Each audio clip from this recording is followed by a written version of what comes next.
பாமக சட்டமன்ற உறுப்பினர் அருள் வந்து மருத்துவமனையில அனுமதிக்கப்பட்டிருந்தாரு. டிஸ்சார்ஜ் ஆயிட்டாரு. ஐயா வந்து என்ன பார்க்க கூடாது, அதனால நானே டிஸ்சார்ஜ் ஆகிறேன் அப்படின்ற மாதிரி சொல்லியிருக்காரு. சரியில்லை அவர் கருத்து. இதுல என்ன ஜிகேமணி அட்மிட் ஆயிருக்காரு ஹாஸ்பிட்டல்ல. அவர் சந்திக்க போறீங்களா? சந்திப்பேன். திடீர்னு திரும்ப சென்னை பயணம் வந்திருக்கீங்க, அதுக்கான காரணம் என்ன? எப்போ வேணாலும் எங்கே வேணாலும் போகலாம். இப்போ சப்போஸ் ஒரு கை வலின்னு வச்சுக்கோ, அதுக்காக ஒரு டாக்டரை பார்க்கலாம். அங்கே டாக்டர் இல்லை, சரியில்லை, இதுக்கெல்லாம் வரக்கூடாது. அதே மாதிரி அன்புமணி என்ன சொல்லியிருக்காங்க, 2 எம்எல்ஏவும் பூரண குணமடையணும் அப்படின்னு பிரார்த்திக்கிறேன் அப்படின்ற மாதிரி சொல்லியிருக்காங்க. நல்ல செய்தி தானே. இப்போ விரைவில் அன்புமணியோட சந்திப்பு ஏற்பட வாய்ப்பு.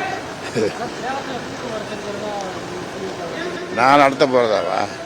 நான் நடத்த போகிறதா? நடத்துவேன், இப்போ இல்லை, அது கொஞ்சம் நாள் ஆகும். ஏற்கனவே வந்து இந்த அப்போ முக்கியமான சந்திப்புகள்லாம் நடைபெற்றுச்சு. அந்த மாதிரி எதனா சந்திப்புகள் இப்போ நடைபெற வாய்ப்பு இருக்கா?